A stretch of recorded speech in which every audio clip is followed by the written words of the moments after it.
Hi, we're here today with Dominic and Bogey, and he's really rambunctious today. It's crazy. Yeah. Come here.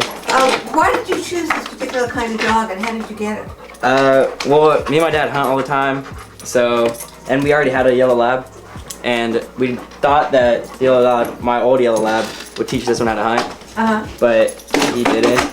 Oh, really? Why? Yeah. What's the problem? He's just too crazy. He's just insane. Like, and he's not the smartest dog in the world either. Come here, Bo.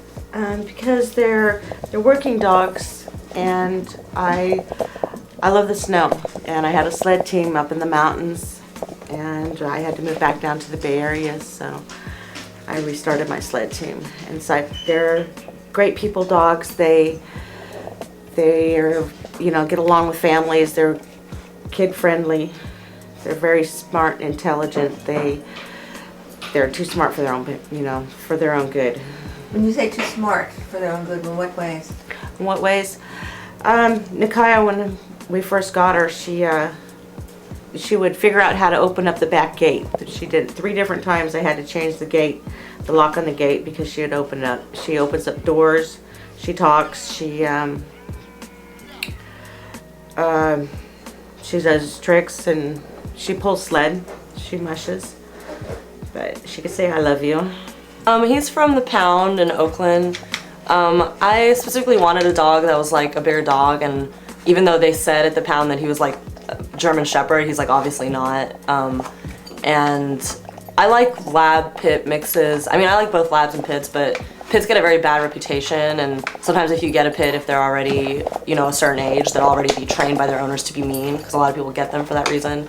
And labs are very like sweet, caring, gentle dogs, and so that combination I think is really good. And both lab and pits are very smart too, which is also good. But yeah, I just wanted a dog that was big and would have fun and be athletic. Well, as you can tell, there's boundless energy, and that's the kind of guy I am. Very energetic, very social, very happy, just like Bailey here. She's quite the character, if you will. I'm an only child. She's a little only child too, so she loves the attention, and she's just very outgoing, just a very energetic, hyper dog like her dad. How did you happen to find her? Well, found her actually on the internet, because I never had a dog before, but what she basically brought to my wife and I, or newlyweds with my wife, she basically proposed for me. So she had a nice little ring when she was a puppy around her collar, and I surprised my fiance at the time during our 2-year anniversary together, and she was there with the basket and a ring around her neck, and she basically helped propose for me. And so she's kind of a gift and a nice gamble, I guess, if you will, finding on the internet, because you never know what you're going to get, but she definitely fits the family well. Because I wanted a buddy when I went to college, and a roomie. And so I went on petfinder.com, and I was particularly interested in terriers and beagles. So I typed that into the search engine, and his picture came up, and I just fell in love with it. So I went to a shelter in Oakdale, California, and he just really stood out because all the other dogs were barking, and he just sat there quietly all by himself like a little gentleman. Well, I didn't quite choose him. Somebody couldn't take care of him, and I had another dog that got hit by a car, and my boyfriend bought him for me. You too spunky. Calm down. Why has this become your favorite dog, and what do you like about it? Well, I like him because I call him black because he's brown like me, and he's spunky like me, and he just loves me, and he watches out, especially when I'm dating guys. If I bring him around, he'll kind of get that kind of smirk and look him up and down and let me know if it's okay or not. And if he don't like him, he'll let me know, that's enough of this. No. And if he doesn't like them, do you not see them anymore? No, I don't. Because if he don't like them, then I know something is wrong. And he just have a great way of picking out characters. He'll kind of like stop them at the door with a smirk, like that, if they're no good. He's is obsessed with this laser pen that I have. I can do figure eights with it for hours. I could be laying down on the couch watching TV and just doing it, and he will just get a kick out of it for hours. Can you show us exactly how that works? Sure. In fact, I have it right here. Come on, Cooper.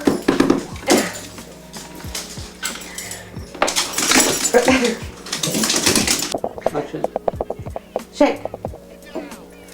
Down. Down. Chucky, down. Thank you. Oh. He left and gone. He's not gonna. He's not gonna do it. Nikaya, what do you say? What do you tell me? Tell me you love me. Nikaya, what do you say? What do you say? Tell me. Tell me you love me. Say I love you. I love you, Mama. Say I love you, Mama. Can you describe any interesting experiences or stories about you and your dog? Well, one recently that happened was this past Christmas. It was actually kind of a crazy story, but he was attacked by a pit bull. So he's definitely my lucky dog. He's a miracle dog, in my opinion.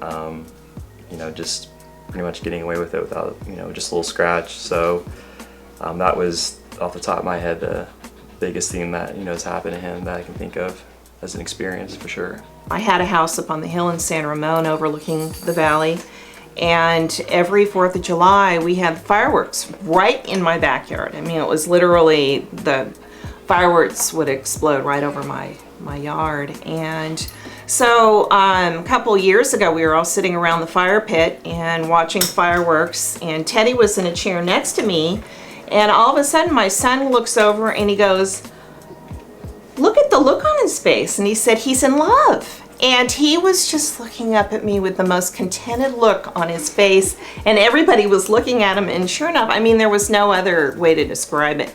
In the middle of all the kabooms and kabangs, you know, he was completely relaxed and contented just to sit there next to me. He's fine so long as he's next to me.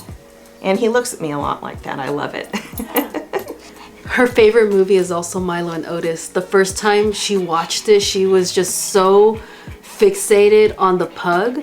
And I think ever since she's just learned to recognize other pugs on the streets. Like, she just, whenever she sees one, she just goes straight up to it, and she knows like, hey, that looks like me. That dog looks like me.